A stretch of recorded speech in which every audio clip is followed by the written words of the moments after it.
Words without meaning and the dumbest bill in America. This is Mark Fisher with Mark and the Millennials and the Millennial. Joining me today is, of course, Christopher Hopkins, our producer on the other side of the camera. Thank you, ladies and gentlemen, for supporting us and for joining us for this podcast, which is titled Words Without Meaning and the Dumbest Bill in America. So, first up, do words have meaning anymore when you continuously change their definition? The answer is obviously no, which is why on this podcast we have said repeatedly it's so important to buy an actual dictionary, as in a real dictionary that is in a binder, an actual book that is a dictionary, as opposed to relying exclusively about going online and seeing what a word means, because you can change the meaning of that word at any time. You can delete things, you can add things. We've talked about this before. What's surprising to us is how blatant the Biden administration is today when it comes to changing the meaning of words. So at a White House press conference that just occurred yesterday, Jean-Pierre, the White House press secretary, Jean-Pierre, said to Peter Doocy, what you're talking about with respect to a recession and a tax increase and all this stuff, no, it's not right. It's not right. That's not what a recession is. That's not what taxes are. So in Fox News, the White House correspondent, Peter Doocy, the Fox News White House correspondent, pressed White House press secretary. That's some terrible writing there. This is from the Daily Caller, by the way. They put pressed White House press secretary Karine Jean-Pierre about the raise in taxes in the Inflation Reduction Act of 2022. So there's a bill, and the bill's called the Inflation Reduction Act of 2022, ladies and gentlemen. And of course, it's the Democrats in Congress that want to pass it. And the bill actually raises taxes. No, it does not just raise taxes on the so-called rich, as Democrats would have you believe. It raises taxes on people that are earning below $200,000 a year as well. Okay, below $200,000 a year. So Peter Doocy and Jean-Pierre are sparring in the White House as Peter Doocy just asks the obvious question, hey, does this make sense to really pass a bill that is spending more money and at the same time increasing taxes? We have a couple of clips on this concerning the exchange. And here's the first clip. Here it is. Listen. Thanks, Green. Is President Biden thinking about pulling his support for the Inflation Reduction Act? No. Because he promised it wasn't going to raise taxes on anybody making less than $400,000 a year, but the Joint Committee on Taxation says that is not true. Well, that is incorrect. So the Joint Committee on Taxation, which you guys heralded as an effective body when you were selling the infrastructure package, is not to be trusted here. I said it is not correct because I will give you why it's not correct, because it is incomplete. The JCT report that we're currently seeing is incomplete because it omits the actual benefits that Americans would receive when it comes to prescription drugs, when it comes to the lowering energy costs like utility bills. It does not include that. And we have some experts, don't have to trust me, we have experts that say the exact same. So government is spending way too much money, which means they have to print the money. Okay, so government is printing money and borrowing money, and then that money finds its way into the economy, which means that there's too much money in the economy, which causes inflation, right? Because you have so many dollars in the economy, suddenly people have all this cash, and then inflation occurs because there is way too much demand for way little supply. All right, that's what's already happening and happened. And then you have the Biden administration and the Democrats in Congress passing yet another bill, or at least intending to pass another bill, whose purpose is to spend even more money. And then they're saying, well, it doesn't include tax increases. Of course it does. And the spending doesn't cause inflation in the new bill, according to Jean-Pierre and the Democrats, because this round of spending in this bill actually is subsidizing people to help them pay for their electricity. for their food, for their pharmaceutical products, electricity. You go on and on and on. So in other words, the Democrats have caused this spiraling inflation in the United States where everything is more expensive. And their solution, after causing the problem, their solution is to spend more money to help you pay for it. Not by letting you keep more of your money, but by taking more of your income in the form of taxation and then handing you a check in return from the federal government so that you now become dependent on government. Literally, this is Econ 101 for Democrats and for socialism. This bill and what we're experiencing and witnessing today with the modern Democrat Party is a party that is literally exposing itself to the American people about its true intent, which is to get you completely and utterly hooked on government spending because you become dependent upon it, because you can no longer afford to purchase electricity because it's becoming so expensive, because they're canceling natural gas and they're canceling coal and they're canceling oil and they won't allow nuclear power expansion. So you got to buy all the expensive electricity. Then, of course, you can't afford to buy food because all energy prices are more expensive. So then the Democrats meet in Capitol Hill and decide, let's pass a new bill to help the Americans pay for things, to give them some free money. But in order to pay for it, let's take some of their earned money from them first. I mean, I can't make this stuff up, ladies and gentlemen. And the worst part about this is that the Democrats are trying to change the meaning of words. No, it's not really a tax increase. No, it's not inflation, and that's not inflation. No, we're not in a recession. So here's this second clip in that series with Jean-Pierre and Peter Doocy. Listen, I'm sure you're going to get really angry when you listen to this, but that's okay, because in modern America, the dumbest people work for the White House. Really, the dumbest people. Let's find the dumbest people we can find in the United States and have them be the spokesman for the administration. We had that clip.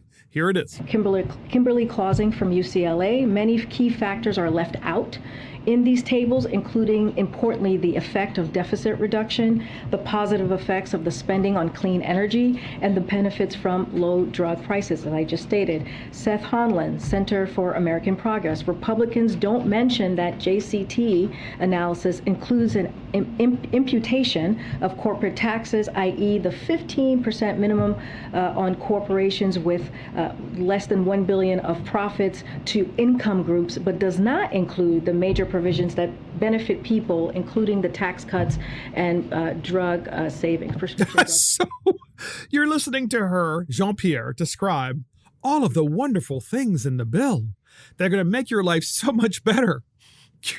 You're so much better off than you were before because this bill is going to pass and we're all going to be saved by the federal government. Look, folks, it's not just, we're calling this podcast Words Without Meaning because increasingly words do not have meaning. And you hear the White House talk and you hear the spokespeople like Jean-Pierre talking and speaking on behalf of the President of the United States and the White House. And you just say to yourself, how is it possible that these people believe what they're saying? And of course they don't. They know they're lying, but they've been lying their entire lives so much that they just think that it doesn't matter anymore because they're going to be backed up by the media and they're going to be backed up by, get this, the online dictionaries. So in the Washington Examiner, this was provided by Christopher, our producer, to me just this second. In the Washington Examiner, Wikipedia restricts edits to the word recession page after Biden denial of definition. So in Wikipedia, correct me if I'm wrong, Chris, anyone can go in there and they can start to make edits. Anyone can. Mm-hmm. And so that's as if that makes any sense, of course, right? That means there is no truth, of course. That's literally completely Orwellian. The very definition of Wikipedia is the 1984 novel where you get to go and you keep changing the history, right? There is no past, there is no present. Those who control the present control the past, and those who control the past control the future. That's right from 1984. Well, literally, you can go into Wikipedia and you can change the past. And then you control the future. So Wikipedia, obviously, thought it was so bad that so many people are trying to edit the recession page after Joe Biden and his administration denied what the word recession is and how it's defined. Wikipedia decided, you know what? We're not going to allow any further edits. So Wikipedia has blocked additional edits to the recession page after users attempted to adjust it in response to President Joe Biden's attempts to redefine the word.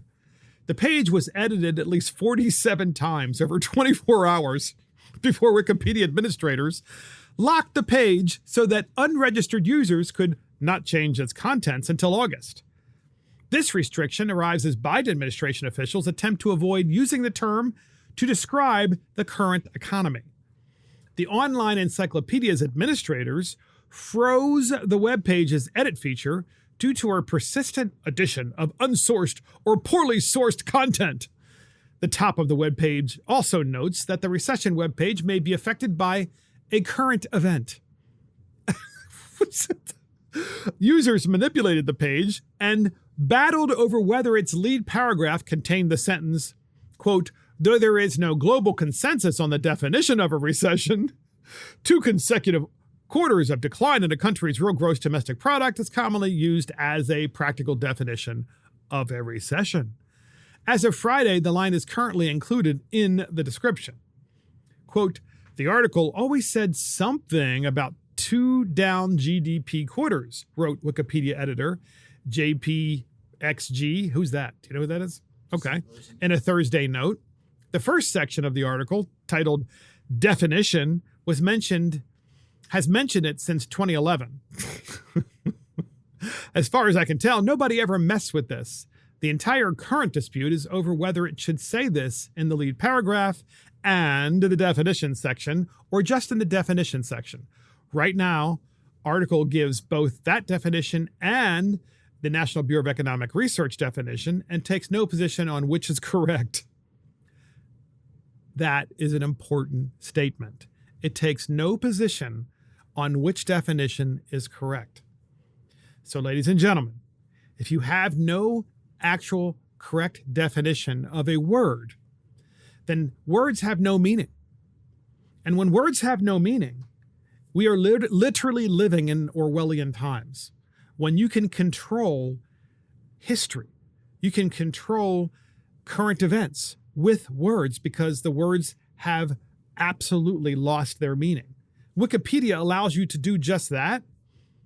And that's why it's so important. It's so important to go out and buy an actual dictionary, right? An actual book that has pages that you can touch, and have that dictionary, probably Webster's dictionary or some other dictionary or maybe multiple dictionaries made by multiple companies, right? Reputable companies, and put it on your bookshelf and understand that that is the definition, period. Okay? That's the definition. And we're talking about really basic words like recession. Okay? Since when did any economist actually provide scientific evidence that a recession was not 2 down quarters of GDP? I mean, I'm not aware of that, but yet average people are going onto Wikipedia with no economics background whatsoever, and they're changing the definition. So we know that this is all BS, but it doesn't even stop there. You have Jean-Pierre in the White House literally encouraging this. The White House is encouraging making words meaningless.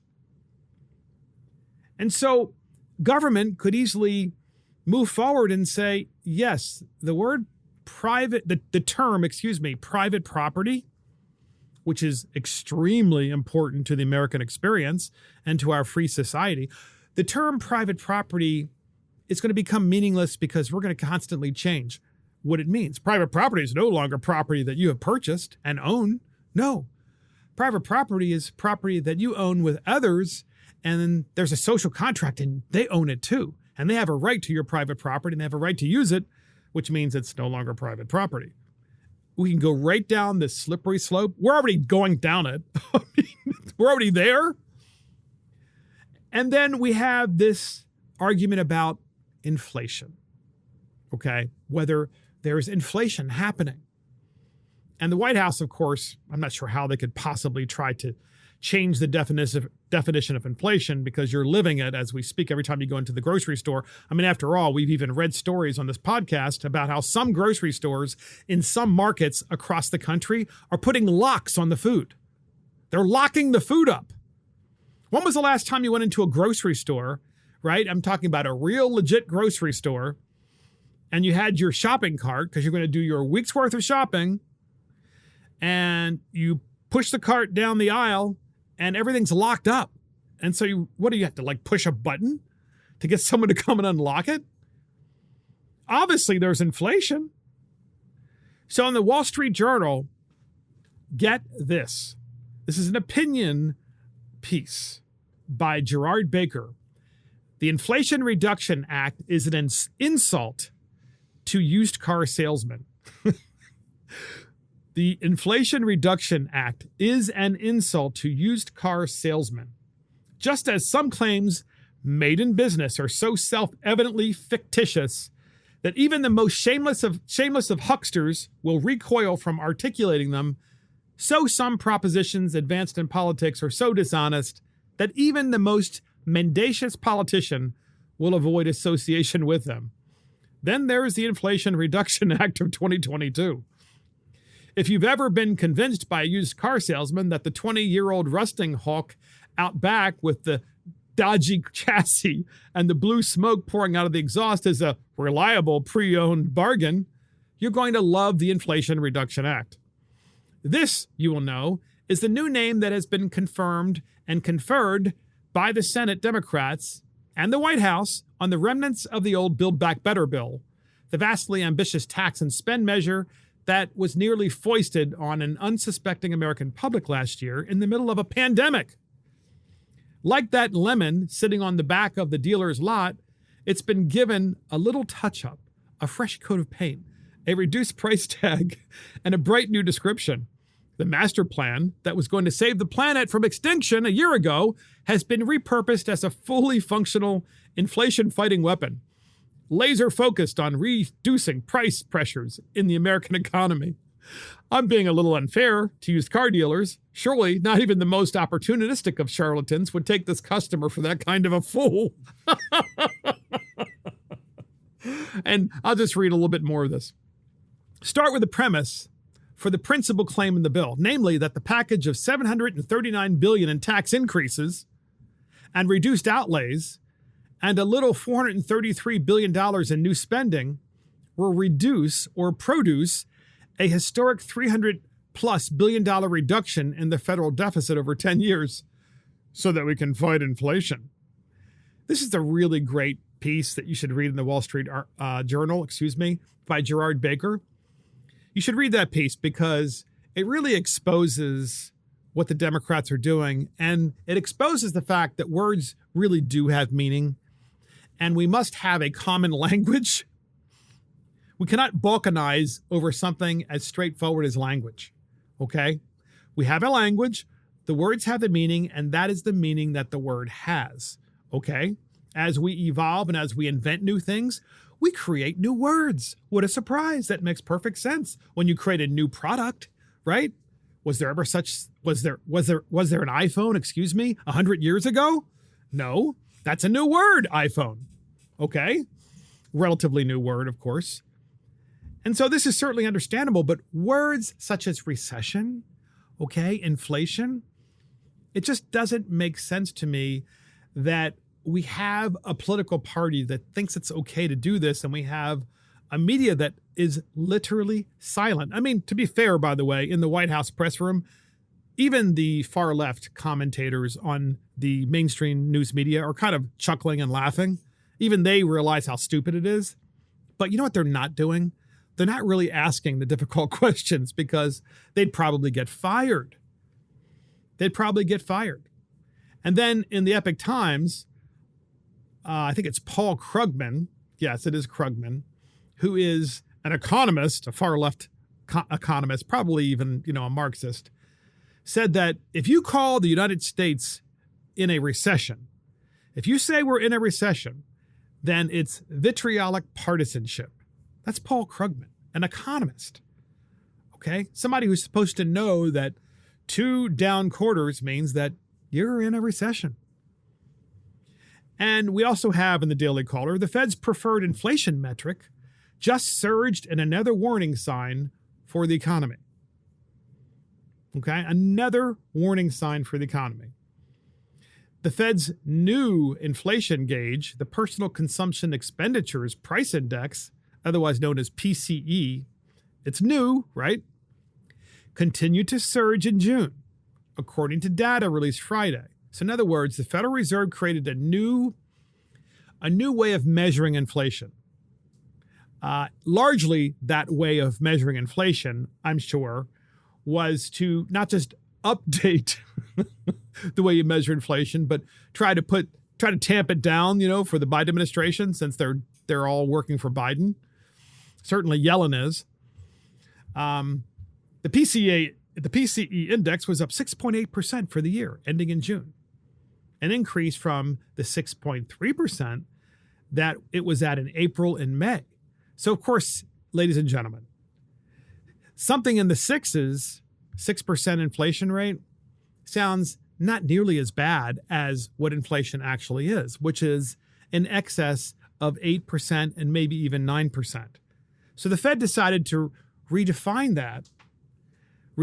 inflation with the PCE price index.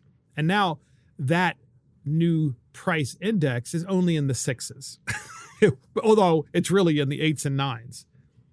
So here we go again. We are redefining words.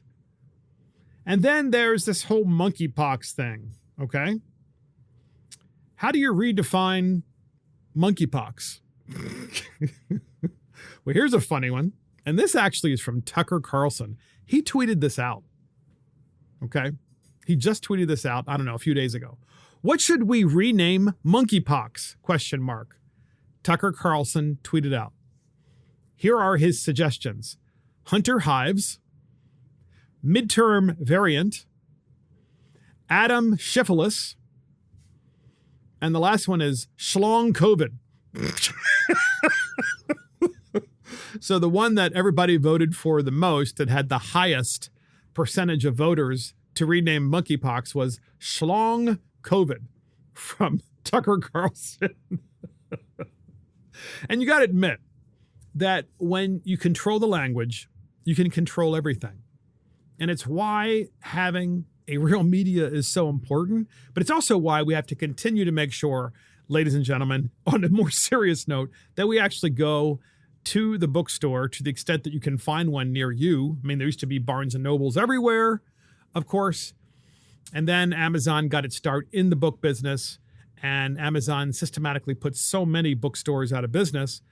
The truth be told, you should, on a routine basis, buy actual books that have history in them, as well as dictionaries. I mean, all of these things you need to have on your shelf, because increasingly, as books are disappearing and people are relying only on what they read online, we know for sure that it can be changed at any time. And before you know it, we not only lose history, but we lose the language, which means we've lost everything. And I mean everything. So get this, podcast listeners. Andrew Yang, the former presidential candidate in the Democrat side, last election cycle, Andrew Yang, he's starting a new political party. Yes, Andrew Yang is starting a new political party. And my understanding is that the Andrew Yang party is actually one which is going to include Democrats and Republicans, because he's saying that they are helplessly not getting along and they're not speaking to one another. I think that, there's probably a lot of truth to that, by the way. So in the Daily Caller, Andrew Yang says that he's going to start this new party. And there is a lot of critics that are out there calling him a fascist. You can't make this stuff up. So multiple Democrat leaders openly expressed outrage over Andrew Yang starting a nonpartisan political party featuring and fearing that it will only boost Republicans in future elections. Democrat leaders and progressive influencers are calling Andrew Yang a GOP-funded Trojan horse, among other insults, and accusing him of threatening democracy by announcing a third new party that claims to seek common ground between the right and the left. Some critics suggested it will only undermine the Democrat Party and include one leader at the Democrat National Committee who criticized the GOP, calling it a terrorist organization on Twitter. Yang co-published an op-ed with former Republican New Jersey Governor Christine Todd Whitman and former Republican Congressman David Jolly on Wednesday, announcing the creation of the new, quote, Forward Party. This merges three separate movements run by the three founders, all claiming to unite Americans from all ends of the political spectrum. The new Forward Party. And so we have one Democrat operative who writes, and his name is Dash Dabrowski, I'm sick of Andrew Yang. I'm sick of the Forward Party. I'm sick of third-party closet Republican grifters like Jill Stein and Tulsi Gabbard. I'm a ride-or-die Democrat because you're either with the Democrats or you're with the fascists. Yang has made his bed with the fascists. This is what Dash Dabrowski tweeted out. And here's it. Dash Dabrowski in his own words. We have that clip, and here it is. Andrew Yang does not care about democracy. If Andrew Yang cared about democracy, he would bow out, he would cancel his Forward Party, and he would help the Democrats win in the midterms. But he's not doing that because his ego needs him to be the leader of his followers. And his followers are going to be when he siphons off voters from the Democrats, which will not work because Forward Party and third parties never win elections. In fact, they never even receive over 5% of the electorate. And Andrew Yang knows this. So what is he doing? He is picking apart the Democratic coalition to please his own ego. And what's the cost? American democracy. So guys, mark this video. Andrew Yang, if you think he's bad now, he's gonna get much worse. Do not listen to Andrew Yang. Ignore him. Ignore the Forward Party and continue to support Democrats. We cannot afford to waste any time on these third party candidates. Can you believe that? His P's were like, puh, we know, puh, puh, puh, like spitting into the microphone. And this is how vitriolic a far left Democrat is. They're absolutely terrified of someone actually creating some new ideas and merging those new ideas with other people who may be from an opposite end of the spectrum and at least finding common ground and trying to work forward. Look, in normal times, that would be something that you would absolutely want to see. Actually, I think that a lot of Americans do want to see that. They do want to see people work when there is common ground. Look, there's no doubt that I'm a conservative, and there's no doubt that I have lots of friends who are conservatives. Here's an example of what Andrew Yang is doing, okay? I'm just trying to give you an example of why this matters. When I meet people who are on the left, there are probably things that I might agree with them on maybe 20% of the time, sometimes 30% of the time. And what are those things? Okay. Well, one of the things that I think both sides agree upon is the need for more mental health care resources. Okay. Mental health care is something that is often ignored. So that's something that you can work with on the other side. You can cross the aisle and shake hands and say, let's work on this together to solve this problem or to make this problem less acute in America. Andrew Yang is trying to do just that. At least that's what he's saying. Okay. And then he becomes an immediate threat to the Democrat Party because Andrew Yang is a former Democrat. He's creating this new party, the Forward Party, which doesn't sound like a right-wing conspiracy to me. But because Andrew Yang is no longer a Democrat, he is a threat, and the Democrat Party thinks that he's going to take away votes from their party, and he very well may. But this is the way a free society works. You get to start a new party if you want to. You get to express your ideas the way you want to. And if you want to solve problems, and you think this is the best way to do it, you have the right to do that as well. But not according to this other dude. What is his name? Dabrowski? I mean, it's just crazy. And this is your modern Democrat Party. They're terrified of any kind of competition. You must be pure. You must be a purist. You can't work with that Republican across the aisle on mental health issues. You can't do that because that would make you a purist. You would have to be excommunicated from the Democrat Party. And that's stupid. Okay, that's just stupid. Not how we solve problems. And let's face it, this country has big problems. Inflation being one of them. And we certainly don't solve inflation by trying to change the definition of the word, as we talked about earlier. We actually solve inflation by identifying through scientific means what causes it. And we already know what causes inflation. Okay, we know it's a scarcity of products.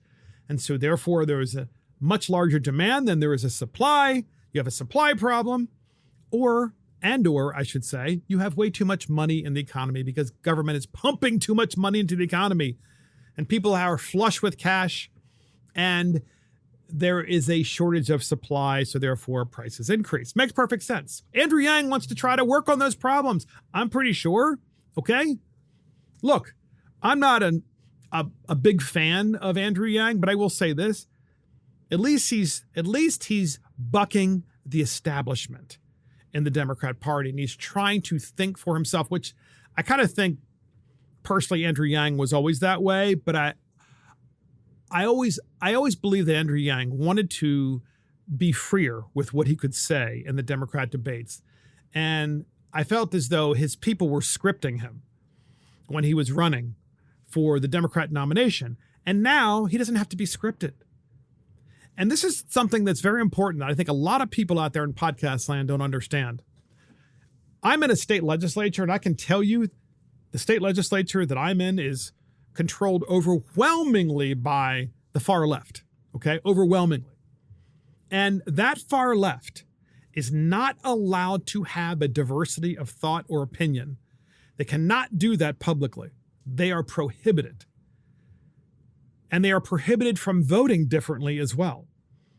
So when a bill is passed in the Maryland General Assembly, that far left votes as a block for that bill.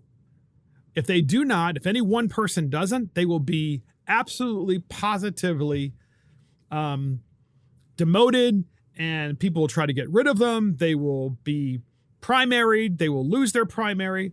The only out for them, if they don't want to vote for a bill, is to go to the speaker and ask for the speaker's permission to not vote for the bill at all.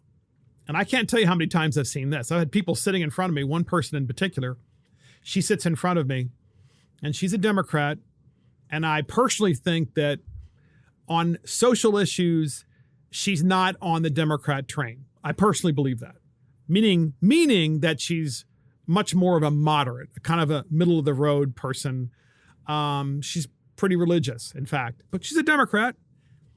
And rather than vote for the Democrats' abortion bills that provide for abortion in the 9th month of pregnancy, which Maryland does, by the way, she gets up from her seat and she leaves. She leaves. In other words, she doesn't vote. She's present at the session, but she doesn't vote for the bill at all. She casts no vote, meaning. And she gets permission from the speaker to do that. But that's the modern Democrat Party. You are prohibited from having diversity of thought. Conversely, in the body where I am elected to in Maryland, the Maryland House of Delegates, another example is this. The Republicans, we routinely vote for and against bills on the very same bill. You'll see some Republicans voting for it, some Republicans voting against a bill. And many times, to be clear, we're all voting against a bill together or for a bill together as well. But we actually have diversity of thought. And I'm not even going to use the term we're allowed to have it, because all of us are very similar in the Republican Party in that if anyone told us, hey, you're allowed to vote differently from the rest of us, it's like, who do you think you are? Of course, I can vote any way I want to. I was sent here by the citizens of the district that I represent, and I vote on behalf of those citizens. I'm not going to vote the way you tell me to vote. One person, a Speaker of the House, that's ridiculous. But the modern Democrat Party doesn't allow diversity of thought. And Andrew Yang, he actually recognized that early on in the Democrat debates. It was very obvious to me that he decided that he couldn't move forward in the Democrat Party because it was either cancel the police or you'd be canceled as a Democrat if you didn't go along with the cancel the police nonsense. And so I think Yang is one of those guys who's like, you know what? There's nowhere for me here. There's no space. And the Democrat Party as a whole, of course, sees him as a threat because Andrew Yang is Asian, and the Democrat Party views themselves as the home for all minorities. And they're not the home for minorities. They're the home for people that refuse to think for themselves. And that's why they're so triggered, the Democrats are, about the Andrew Yang new party, the Forward Party. So next up, podcast listeners, we have Go Woke or Go Broke. And in this Go Woke or Go Broke segment, woke capital only. Woke capital only. So, as you probably have heard, there is this movement in the United States where large funds, which raise money from you and I because we buy stocks in those funds, many of those funds, not all, as well as large banks, we have deposits in those banks. Okay, so in other words, we are a depositor in that bank, which means we have a vested interest in that bank. These large institutions, if you will, are increasingly trying to weigh in on politics and trying to force policy on local and state governments. And DeSantis in Florida has said, not going to happen here. So DeSantis has a plan to protect Floridians from the woke banking scheme. And here's the article. This is important stuff, and we're going to talk about this in a little bit more detail. Governor Ron DeSantis last week announced a new plan to protect Floridians from the environmental, social, and corporate governance, otherwise known as ESG, movement, not MSG, ESG. The plan includes proposed new legislation for the 2023 legislative session in Florida, as well as some administrative action. The ESG movement threatens the vitality of the American economy and Americans' economic freedom by targeting disfavored individuals and industries to advance a woke ideological agenda, DeSantis said. The leveraging of corporate power to impose an ideological agenda on society represents an alarming trend, DeSantis said when announcing the new plan. Wall Street banks to massive asset managers and big companies, all of them, we've seen the corporate elite use their economic power to impose policies on the country that they could never achieve at the ballot box, he said. This is an important point. Quote, through the actions I announced today, DeSantis said, we are protecting Floridians from woke capital and asserting the authority of our constitutional system over ideological corporate power. So in other words, you have large corporations who are trying to impose, through their large spending capability, their will on anyone that they disfavor. So, for example, if you're a person who owns a gasoline filling station, right? You're a private owner. You don't own one of those chains or what have you. You just have one station. You might be in disfavor. And if you're in disfavor, they could potentially, with their scale of money and depositors and so forth, put you out of business. They could even potentially say, I'm sorry, we're not accepting any deposits from people that own small gas stations. And it just doesn't stop there. It could be, oh, we noticed that, you are a devout Christian or a devout Muslim or a devout Jew. And therefore, we don't agree with what's happening in Israel or Rome, or Mecca. And therefore, we're going to make sure that you aren't successful in your business. According to Robeco Institutional Asset Management, ESG funds are portfolios of equities and or bonds for which environmental, social, and governance factors have been integrated into the investment process. Environmental factors include the contribution a company or government makes to climate change through greenhouse gas emissions. So there you go. And then ESG, may argue, is based on the social credit score first established in China. That's exactly what ESG is. Okay?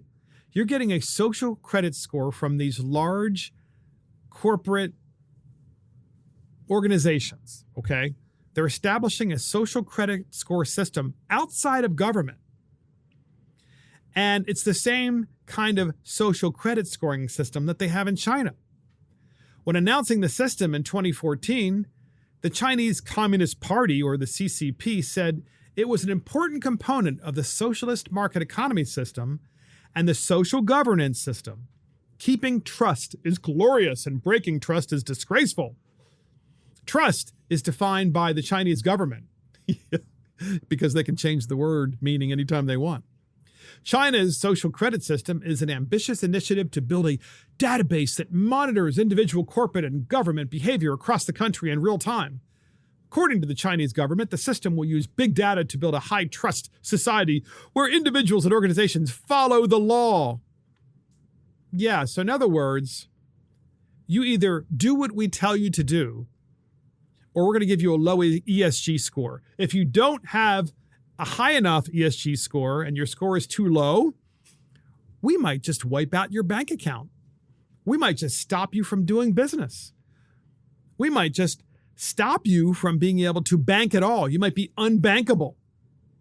We might not allow you to travel. So in this Go Woke or Go Broke series, you have Governor DeSantis saying, nope, it's not going to happen in this state. You are not going to have this kind of impact on policy in this state. You cannot discriminate based on someone's opinions or based on the way they make their living. You cannot do that. It's wrong. And you certainly can't use other people's money to do it. And that is Go Woke or Go Broke. Woke capital only. So next up, podcast listeners, Florida hires vets with no teaching experience. This is a pretty cool story, by the way. If you've ever wondered about what vets can do when they come back from combat, or what they can do when they retire, maybe if they never served actually in combat, but they served in the U.S. military forces, here's one great idea. Florida tells its schools to ignore Biden's gender identity rules, and at the same time, Florida schools decide to hire vets without any teaching experience whatsoever. Now think about that. Most states, especially blue states, they are requiring teachers to get master's degrees over a period of time. First and foremost, the teacher has to have a bachelor's degree, okay, usually in teaching. And then after they teach for a certain amount of time, they're actually increasingly, blue states are, requiring those same teachers to have master's degrees. I personally think that's nonsense. I really do, especially in K to 12. I'm not saying that it's not beneficial to have a bachelor's degree. I think it's nonsense to require a master's degree. And I also think it's nonsense to be inflexible about the fact that someone has to have, at a minimum, a bachelor's degree. So let me explain that. Let me unpack that. If you are a teacher and you have a master's degree or you have a bachelor's degree, great. That's wonderful. You should be able to teach, all right? But let's just say you're a vet and you've retired and you're educated and or you're experienced in nuclear sub building and nuclear sub maintenance. Just literally thousands and thousands of areas in the military that you would be an expert in. You can come in and offer unique ideas and skill sets as a teacher that someone with a bachelor's degree could never, ever, in teaching that is, could never, ever offer. And to me, this just makes common sense because what it does is it creates much more diversity and much more